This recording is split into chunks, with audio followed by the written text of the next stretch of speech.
श्री सच्चिदानंद सद्गुरु साईनाथ महाराज की जय। सद्गुरु श्री సాయినాథుని శరత్ బాబూజీ की జై। శరచంద్రికలు 4వ భాగం తలక్రిందులుగా వేలాడటంలోని అంతరార్థం. బాబా తమ గురువును కలిసినప్పుడు పొందిన అనుభవాన్ని ఇలా వివరించారు. నేను మాత్రము ఆకలితోనూ దాహముతోనూ నుంటిని. బంజారా చూపిన అసామాన్య ప్రేమకు లొంగిపోతిని. మేమెంతో తెలివైన వారమనుకుంటిమి, కాని దయా దాక్షణ్యములకు దూరమైతిమి. బంజారా చదువుకున్నవాడు కాడు, యోగ్యతలు లేనివాడు, తక్కువ జాతి వాడు. కాని వాని హృదయము ప్రేమమయము. భోజనము చెయ్యమని మమ్ములను వేడెను.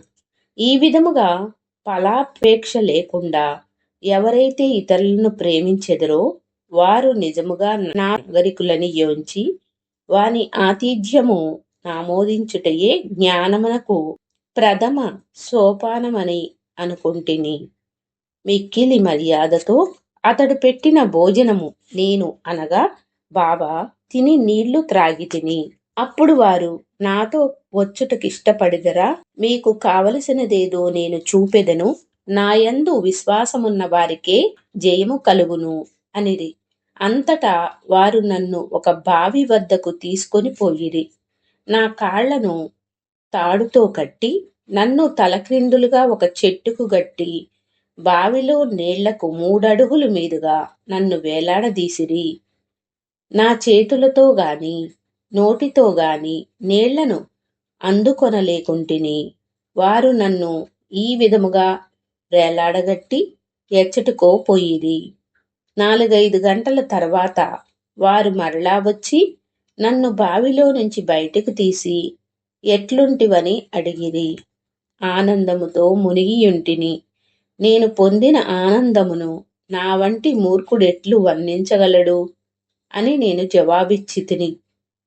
దీనిని విని గురువుగారు మిక్కిలి సంతృష్టి చెందిరి.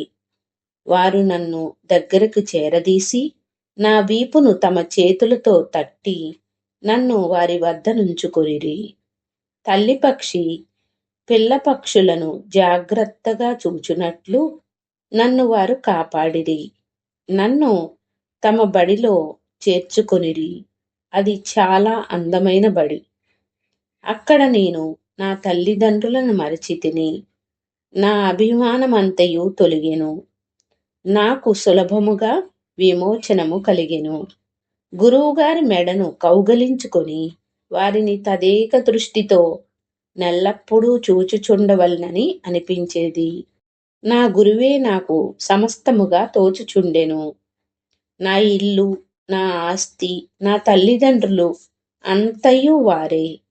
నా ఇంద్రియములన్నీయు తమ తమ స్థానములు విడిచి నా కండ్లయందు కేంద్రీకృతమయ్యెను. నా దృష్టి నా గురువునందు కేంద్రీకృతమయ్యెను. నా ధ్యానమంతయు నా గురువు పైననే నిలిపితిని.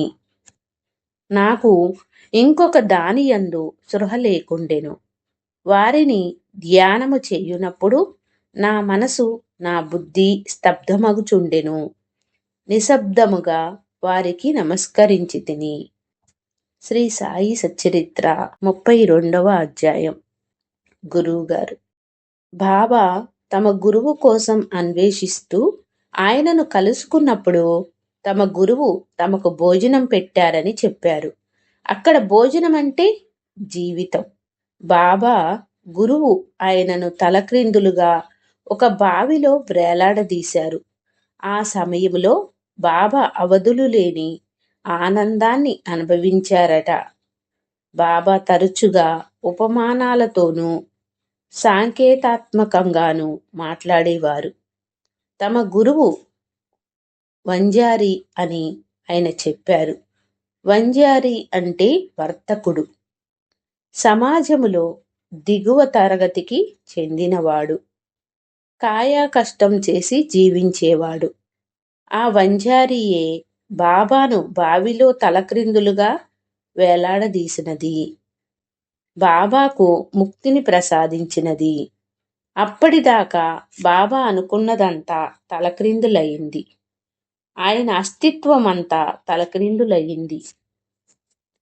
జీవితంలో ఎన్నోసార్లు అలా తలక్రిందులవ్వటాన్ని మనం రుచి చూస్తూనే ఉంటాము. కానీ ఒక సమర్థ సద్గురువు ద్వారా బాబాకు అలా జరిగినప్పుడు ఆయన అవధులు లేని ఆనందాన్ని అనుభవించారు. ఆ తర్వాత బాబా తమ గురువునెంతగా ప్రేమించారంటే రాత్రింబవళ్ళు తదేక దృష్టితో ఆయననే చూస్తూ ఉండేవారట. వారి ధ్యానమంతా గురువు మీదనే ఉండేది. ఆయన తప్ప ఇంక వేరే లక్ష్యం లేదు. ఇలా తాను దాదాపు 12 సంవత్సరాలు తమ గురువు వద్దే గడిపానని బాబా చెప్పారు. ఇక్కడ 12 సంవత్సరాలు అని చెప్పడం కూడా సాంకేతాత్మకమే కావచ్చు. తమ గురువును చూస్తున్నప్పుడు తమను తాము మరిచిపోయేవారని బాబా చెప్పారు. వారిలోని ప్రాణశక్తులన్నీ చూపులో కేంద్రీకృతమై ఆనంద పారవస్యములో ఉండేవారట. ఆ తర్వాత బాబా తమ గురుదేవుల నుంచి దూరంగా ఉన్నప్పుడు కూడా ఆయన తమ గురు సాన్నిధ్యానికి మాత్రం దూరం కాలేదట. వారి గురువు ఎప్పుడూ వారితో ఉన్నట్లుగానే అనిపించేదట. బాబా మనకు చెప్పింది కూడా అదే. ఈ విశాల విశ్వంలో మీరు ఎక్కడ ఉన్నా నేను మీతోనే ఉంటాను. మీ హృదయమే నా నివాసం. మీరు సప్త సముద్రాలకు ఆవల ఉన్నా నా అనుగ్రహ దృష్టి మీ మీదనే ఉంటుంది అని చెప్పారు భక్తుడు. గురువుగారు జలాలుద్దీన్ రూమీ వారి గురువు షామ్స్ ఒక గదిలో కొన్ని వారాల పాటు కలిసి ఉన్నప్పుడు కూడా ఇలాంటిదే జరిగిందా? గురువుగారు తన గురు సాన్నిధ్యములో తాను ఆనంద పారవస్యములో ఉన్నానని రూమీ చెప్పారు. వారి గురువు అదృశ్యమైన తర్వాత కూడా రూమీ పారవస్యం అలాగే కొనసాగింది. షామ్స్ రూమీకి ఆనంద పారవస్యాన్ని రుచి చూపించారు. ఆ పారవస్యం రూమీ జీవిత పర్యంతం కొనసాగింది. సూఫీ సాంప్రదాయంలో ఇటువంటి నేపథ్యం కనిపిస్తుంది. సద్గురువు ముర్షద్ సాంగత్యములో దీర్ఘకాలం ప్రగాఢమైన ఆర్తితో ఉంటూ ఆనంద పారవస్యాన్ని అనుభవిస్తారు. ఆ తర్వాత వారు లౌకిక ప్రపంచములోకి వచ్చినప్పటికీ ఆ పారవస్యం అలాగే కొనసాగుతూ ఉంటుంది. కానీ సూఫీ మహాత్ముల మాటలను అక్షరమక్షరం అలాగే తీసుకోలేము. అవి సాంకేతాత్మకంగా ఉండవచ్చు, లేకపోతే నిజంగానే అలా జరిగి ఉండవచ్చు. అది ఏది అనేది మనం చెప్పలేము. ఉదాహరణకు బాబా బావిలో తలక్రిందులుగా వేలాడటాన్ని తీసుకోండి. సూఫీ మహాత్ములు చేసే కొన్ని సాధనా పద్ధతులలో కూడా తలక్రిందులుగా వేలాడటం అనేది ఉంది. బాబా ఆ బావిలో తలక్రిందులుగా వేలాడటం అనే కథను మనం ఎలా అన్వయించుకోవాలి? ఆయన ఆ బావిలో 12 సంవత్సరాలు తలక్రిందులుగా అలా వేలాడారని కాదు. తాము దేనికోసం అన్వేషిస్తున్నామో ఆ లక్ష్యం యొక్క అనుభవాన్ని కాస్త చవి చూసిన తర్వాత ఆయన బావిలో నుండి వెలుపలకు వచ్చి తమ ఆనందానికి మూలమైన సద్గురువును అంటిపెట్టుకొని ఉండిపోయారు. అక్కడ బాబా లక్ష్యం ఆనందానుభూతి, అంతేకాని బావిలో ఉండిపోవడం కాదు. గురువుగారు నవ్వుతూ, మనం ఈ దృష్టాంతాన్ని సింబాలిక్గా ప్రతీకాత్మకంగా చూసినట్లయితే అందులో చెప్పిన బావి బావి కాదు, నీళ్లు కావు. బావి అనేది లోతుకు సంకేతం. మనకు ఏదైనా అనుభవం వచ్చినప్పుడు మనం దాని లోతుల్లోకి వెళ్తున్న భావన కలుగుతుంది. అందులో మునిగిపోతున్నామని అనిపిస్తుంది. అందుకని చూడండి, మనం ఏదైనా సమస్యకు పరిష్కారం వెతుకుతున్నప్పుడు ఇంకా లోతుల్లోకి వెళ్ళాలి, ఇంకా లోతుగా ఆలోచించాలి అని చెప్తారు. దాని అర్థం నిజానికి అక్కడేదో లోతుగా ఉందని కాదు. కానీ మన మనసు లోపలికి వెళ్తుంటే అది లోతుగా అనుభవం అవుతుంది. అక్కడ లక్ష్యం బావి కాదు, నీరు. నీరు ఆనందానికి సంకేతం. తమకు ఆనందానుభూతినిచ్చిన సద్గురువును బాబా అంటిపెట్టుకొని ఉన్నారు. బాబా ప్రేమతో తమ దృష్టిని సంపూర్ణంగా తమ సద్గురువు మీదే కేంద్రీకరించారు. తాము సాధన చేశామని గాని, ఆత్మ విచారణ చేశామని గాని, తంత్ర సాధనలు చేశామని గాని, ఇంకేదైనా చేశామని గాని బాబా చెప్పలేదు. బాబా అనుభవాన్ని మనం ఒక్కసారి పునరావృతం చేసుకుంటే బాబా ఇలా అన్నారని చెప్పవచ్చు. నా గురువు నాకు నా అస్తిత్వపు లోతులు చూపించారు. అక్కడ నా వాసనలు, నా ఆలోచన రీతులు, నాకు ఉందనుకున్న జ్ఞానం, దాన్ని తెలుసుకునే విధానాలు అన్నీ తలక్రిందులయ్యాయి. అప్పుడు నేను ఆనందానుభవాన్ని చవిచూశాను. తర్వాత ఆ ఆనందానుభవాన్ని నాకు ప్రసాదించిన వారి చెంత ఉండిపోయాను. ఇలా అన్వయించుకొని చదివితే అప్పుడు బాబా తలక్రిందులుగా వ్రేలాడిన కథలోని సూక్ష్మం మీకు బోధపడుతుంది. భక్తుడు: గురువుగారు, పరమానంద స్థితి అంటే ఏమిటి? గురువుగారు: ఏ లోటు, ఏ అవసరము లేని స్థితి. పరిపూర్ణత, ఆనందం అన్నీ ఉన్నాయన్న అనుభవం.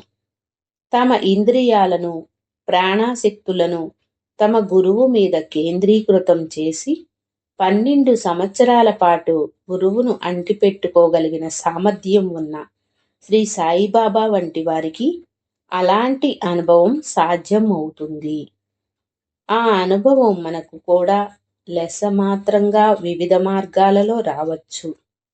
కొంతమందికి సద్గురువు ఇక్కడ మనం ఏదో పొందుతాము అనే భావాన్ని వారి హృదయంలో కలిగిస్తారు. అది ఒక రకమైన భరోసా, ఆనంద భావన, వర్ణనాతీతమైన నిగూఢమైన ఆకర్షణ. అది మనం ఆ ఆనందాన్ని పొందగలమనిపించే హామీ కాని హామీ. దానినే నేను అస్పష్టంగా, అవ్యక్తంగా ఉండే సంపూర్ణత్వ భావన అంటాను. ఆ భావనకు సద్గురువు స్పష్టమైన ప్రతిరూపం. భక్తుడు: అయితే బాబాలాగా మనకు ఫోకస్ లేకపోతే ఆ అనుభవం యొక్క తీవ్రత తగ్గిపోతుందా? గురువుగారు: నిజానికి అక్కడ ఫోకస్ కాదు, మనం ఫోకస్ చేయడానికి ఎంత సంసిద్ధంగా ఉన్నామనేదే పాయింట్. బావిలో తలక్రిందులుగా ఉండి ఆ అనుభవాన్ని పొందే వరకు బాబాకు అటువంటి ఫోకస్ లేదు. కానీ ఆయనలో సామర్థ్యం ఉంది. ఆయన ఆ ఫోకస్ పెట్టడానికి సిద్ధంగా ఉన్నారు. వారి గురువు ప్రసాదించిన అనుభవం వారికి ఆ ఫోకస్ను ఇచ్చింది. అంతకుముందు వరకు బాబాకున్న సంపూర్ణత్వ భావన చాలా అస్పష్టంగా ఉంది. బావిలో తలక్రిందులుగా ఉన్నప్పుడు సద్గురువు అనుగ్రహంతో బాబా దానిని స్పష్టంగా అనుభూతి చెందారు. ఆ తర్వాత బాబా ఫోకస్ అంతా ఆయన గురువుపైనే నిలిచింది. భక్తుడు: అయితే ఈ సంసిద్ధత అనేది దేని మీద ఆధారపడి ఉంటుంది? గురువుగారు: మనలోని భావోద్వేగాల మధ్య మనల్ని రకరకాల వైపులకు లాగే ఆకర్షణ పులుస్ మధ్య సామరస్యం ఉండడమే సంసిద్ధత అంటే. ఆ సంసిద్ధమని పాత్రలో మనకు అనుభవం అందించబడుతుంది. ఇలాంటి సంసిద్ధత ఉంటేనే మనం ఆ అనుభవానికి అర్హులమవుతాం అని నేను అనడం లేదు.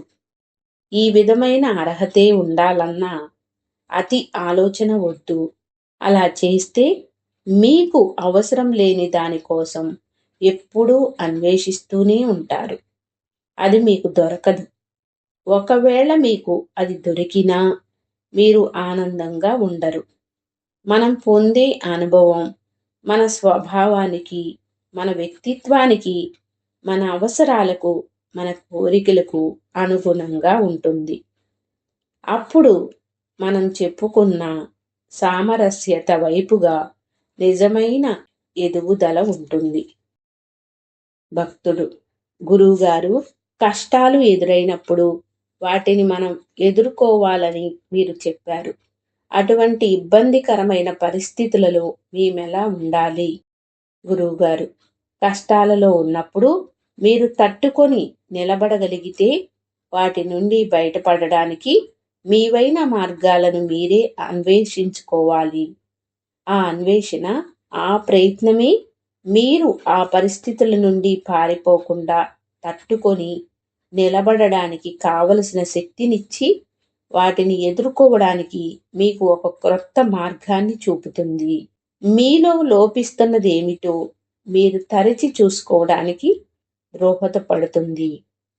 ఆ శక్తి మనదైన సంపూర్ణత్వాన్ని అనుభవంలోకి తెచ్చుకోవడానికి, ఆ సంపూర్ణత్వాన్ని సంపాదించుకోవడానికి అవసరమవుతుంది. భక్తుడు: ఆ పరిపూర్ణత్వాన్ని మనం సంపాదించుకోవాలా గురువుగారు? గురువుగారు: గొప్ప మహాత్ముల విషయంలో కూడా పరిపూర్ణత్వం కోసం వారి తీవ్రమైన అన్వేషణ పక్వదశకు చేరుకున్న తర్వాతనే సద్గురువు వారికి ఒక మిస్టరియస్ మార్మికమైన అనుభవాన్ని ఇచ్చినట్లు చూస్తాము.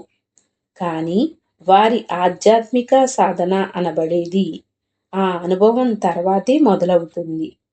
బాబా జీవితాన్ని చూడండి. ఆయన తమ గురువును కలుసుకున్నారు. వారి గురువు వారిని తలక్రిందులుగా బావిలో వేలాడదీశారు. అప్పుడు ఆయనకు పరమానందానుభూతి కలిగింది. విషయం అంతటితో ముగిసిపోలేదు. అది ఆరంభం మాత్రమే. బాబా 12 సంవత్సరాల పాటు వారి గురువు పైన సంపూర్ణంగా మనసు లగ్నం చేసి ఆయనతో ఉన్నారు. బాబా తమ గురువు మీదే మనసు లగ్నం చేయడం వలన ఆనందానుభవాన్ని పొందారా, లేక కేవలం అనుగ్రహంతో పొందారా? ఒక్కసారి ఆయన పొందాల్సింది పొందేస్తే మరి 12 సంవత్సరాల పాటు గురువు దగ్గరే ఎందుకు ఉండవలసి వచ్చింది? ఆయన దానిని స్వంతగా సంపాదించినట్లా, సద్గురువు అనుగ్రహంతో పొందినట్లా? ఆయన సంపాదించారు, కానీ ఆయన దానిని ఎలా సంపాదించుకున్నారు అనంటే అనుగ్రహం ద్వారా సంపాదించుకున్నారు. ఇందులోని పరస్పర వైరుధ్యాన్ని మీరు అర్థం చేసుకుంటే దాన్ని సంపాదించుకుంటామా లేక అనుగ్రహ విశేషంగా పొందుతామా అనే విషయం మీకు అర్థమవుతుంది. ఈ రెండింటి మధ్య తేడా చాలా సూక్ష్మంగా ఉంటుంది. మన ప్రశ్నకు జవాబు ఈ రెండింటి మధ్యలో ఉంటుంది. ఇక దానిని అనుభవపూర్వకంగా తెలుసుకున్న వారికి దాన్ని గురించి వర్ణించడానికి పదాలు ఉండవు. ముఖ్యంగా విపరీత ధోరణిలో ఆలోచించవద్దు. అంటే ఇది మంచి, ఇది చెడు అనే ఖచ్చితమైన అభిప్రాయాలు పెట్టుకోవద్దు. ఏ విషయం గురించైనా తగినంత పరిశోధన చేయకుండా ముందుగానే నిర్ధారణకు రావద్దు. సత్యం ఎప్పుడూ నలుపు తెలుపు అంత స్పష్టంగా ఉండదు. దాన్ని ఖచ్చితంగా అర్థం చేసుకోవటం, నిర్ణయించడం సాధ్యం కాదు. అది అలా కాదు కాబట్టి ఇలానే ఉంటుంది, ఇలా లేదు కాబట్టి అలానే ఉంటుంది అని మన మనసు ఇలా ఆలోచించడానికి అలవాటు పడిపోయింది. ఈ రకంగా మనకు కొన్ని ఊహాజనితమైన ప్రతిపాదనలు మాత్రమే ఉంటాయి. నేను ప్రతి సత్సంగంలోనూ ఇలాంటి పరస్పర విరుద్ధమైన విషయాలను, నిగూఢమైన అంశాలను మీకు చెబుతూనే ఉంటాను. సత్యం అనేది రెండింటికి మధ్యలో ఎలా ఉంటుందో ఇలాంటి వాటి ద్వారా తెలియజేస్తాను. ఈ విధంగా చూడగలగడమే జీవితంలో ఆధ్యాత్మికతలో ఉన్న కళాత్మకత. ఆ సత్యాన్ని మీకు ఎవరైనా చెప్పాలని మీరు ఆశిస్తే, లేదా దాని గురించి ఎవరైనా 4 వాక్యాలు రాయాలని ఆశిస్తే మీ లక్ష్యం నెరవేరదు. ఎందుకంటే సత్యం వాక్యాలలో ఉండదు, ఆ వాక్యాలకు అతీతంగా ఉంటుంది. ఒకవేళ మీరు ఆ వాక్యాలను చదివి వాటి అర్థాలతో మీరు సంతోషపడితే సమస్యే లేదు. కానీ వచ్చిన సమస్య ఏమిటంటే ఆ అర్థంతో మీరు సంతృప్తి చెందడం లేదు. అందుకని నేను మీ దృష్టిని వాక్యాల మధ్యలో నిగూఢంగా ఉన్న అర్థం వైపుకు మరల్చి అందులో సూక్ష్మంగా ఉన్న రమణీయతను మీరు ఆస్వాదించేలా చెయ్యాలని ప్రయత్నిస్తున్నాను. అది ఒక కవితాత్మకమైన రచన. వాస్తవానికి తమ గురువు తమను తలక్రిందులుగా వేలాడదీసి ఆనందానుభవాన్ని ప్రసాదించారు అని చెప్పినప్పుడు బాబా ఉద్దేశం కూడా అది. తలక్రిందులుగా వేలాడటానికి ఆనందానుభవానికి సంబంధం ఏముంది? ఆయన ఇలా ఉన్నా అలా ఉన్నా ఆనందానుభూతి ఒకటే కదా. భక్తుడు: అయితే ఇక్కడ తలక్రిందులుగా వేలాడటం అనే దానికి అసలైన అర్థం ఏమిటి గురువుగారు? గురువుగారు: మనం విషయాలను గ్రహించి అర్థం చేసుకునేటటువంటి పద్ధతి, ఆలోచన సరళి, ప్యాటర్న్స్ అంతా తలక్రిందులైందని అర్థం. అక్కడ ఆయన ఆలోచన రీతులు విచ్ఛిన్నమయ్యి ధ్వంసమయ్యాయి. అది ఆయన గురువు పద్ధతి, అది ఆయన కవితాత్మకమైన రచన.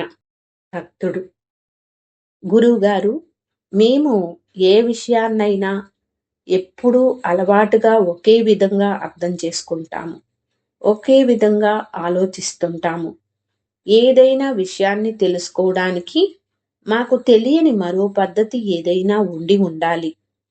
అదేంటో మాకు తెలియడం లేదు.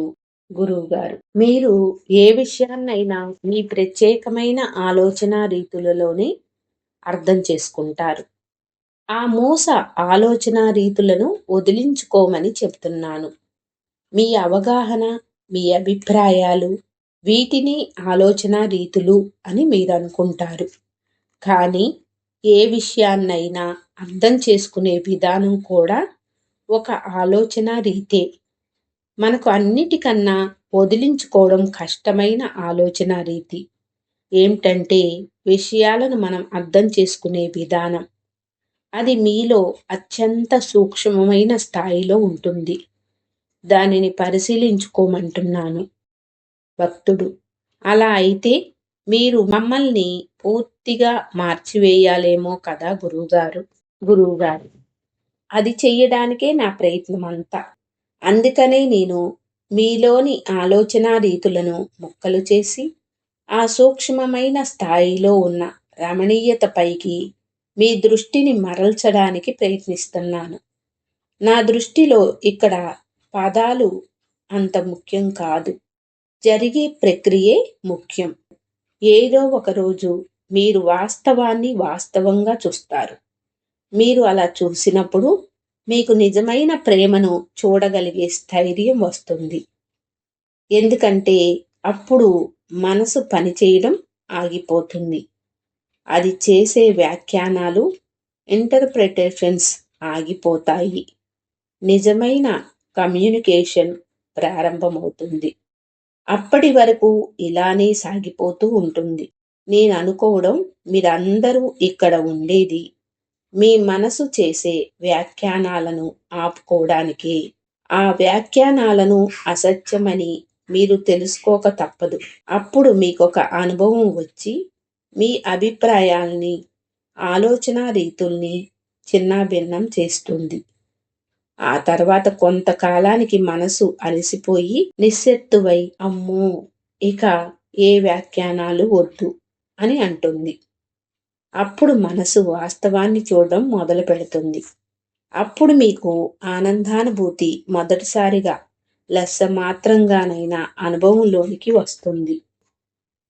బాబా చేసేది ఏమిటంటే మన అభిప్రాయాలు, మనకు ఉన్నది అనుకున్న జ్ఞానం, ఇవన్నీ తలక్రిందులు చేసి మనం ఆనందానుభూతిని పొందగలిగేలా చేయడం. సద్గురువు ముందు మన భావాలను ధ్వంసం చేసి వాటిని తలక్రిందులు చేస్తారు. అవి ఏవైనా సరే, అవి మంచివనో చెడ్డవనో కాదు, ఎలాంటివైనా అవి భావనలే. భక్తుడు మన ఆలోచన రీతులను, భావనలను మార్చడానికి విభిన్న ఆధ్యాత్మిక సాంప్రదాయాలు, విభిన్నమైన మార్గాలను అనుసరిస్తాయి. మరి బాబా మార్గం ఏమిటి గురువుగారు బాబా ఆ ఆలోచన రీతిని, ప్యాటర్న్ తీసేస్తారు. అంటే ఎటువంటి ప్రత్యేకమైన పద్ధతి అవసరం లేకుండానే ఆ ఆలోచన రీతి అలా మాయమవుతుందంతే. అది ఏ క్షణంలోనైనా జరగవచ్చు. సత్సంగంలోనో, ఊరికే అలా పర్వతాలకేసి చూస్తున్నప్పుడో, గంగా నదిని చూస్తున్నప్పుడో, ఇలా ఇంతకుముందు మనం 1000 సార్లు చేసిన పనులే అయి ఉండవచ్చు. మనలో ఏదో జరుగుతుంది. అకస్మాత్తుగా మనలోని ఒక ఆలోచన రీతి తొలగిపోతుంది. అంతే. నువ్వు అప్పటిదాకా ఉన్న వ్యక్తివి కాదనిపిస్తుంది. నీ ఆలోచన విధానం మారుతుంది. ఏమి జరిగిందో మనకు తెలియదు, కానీ మనలో ఏదో మార్పు జరిగిందని మాత్రం మనకు తెలుస్తుంది. మనలో నుండి ఏదో తీసివేసినట్లు, దాని స్థానంలో మరేదో వచ్చి చేరినట్లు అనిపిస్తుంది. మనకు మనమే క్రొత్తగా అనిపిస్తాము. మన మార్గం క్రొత్తగా అనిపిస్తుంది. మొత్తం ప్రపంచం మరో దృక్కోణంలో గోచరిస్తుంది. అది బాబా చేసేది. శ్రీ సచ్చిదానంద సద్గురు సాయినాథ్ మహారాజ్ కీ జై. సద్గురు శ్రీ సాయినాథుని శరత్ బాబూజీ కీ జై.